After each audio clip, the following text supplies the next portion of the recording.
having some hand gnarliness, but I have finally been able to chip away enough at this tree to finish it. I wanted to make a little concept explaining, where they live and how their eggs work, and I will eventually be drawing a picture of that creature as a baby. But for now, here's the tree in relation to the size of the creature. This is where it'll live. It kind of starts growing up and out, and there's all sorts of branches, and it kind of hangs down a little bit like willow branches because there's a bunch of leaves that come off of these, I don't know, like hanging like rope-like branches. And the pattern on the tree is relevant to the creature because the creature will have a similar pattern on its body so that it can blend in with its environment. Here it is without the leaves to give you a better idea of what those hanging branches look like. But what the creature will do, and that I've drawn in this example, is that it will go towards the middle top area of this tree where there's usually like a nice flat-ish area for them to sleep, and they will build and weave themselves a nest out of all these bendable branches. And it takes lots of effort on their part, so it takes a while for them to build, but once they build one, they kind of stick there unless they've been pushed out of their territory. But it's kind of like a forever home situation. They'll weave these branches, and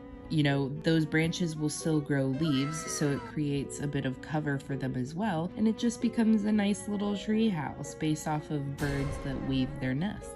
Then when they're ready to have babies, they lay their eggs kind of near the top of that nest area, and they start out as these little spherical, colorful bulbs. And then over time, they kind of sag down a bit. Picture sea anemone with no water. That's kind of the vibe. Part of that bulb area starts to open up with this amber colored membrane that is thick and almost shell-like, so it is pretty hard, and you'll be able to see the embryo growing within. And then kind of towards their final stage, they're really droopy, and that bulb is, instead of more spherical, it's more of like an oval or egg shape, and it's still connected to that stretchy membrane outer casing. But eventually they'll stretch to the point where they just kind of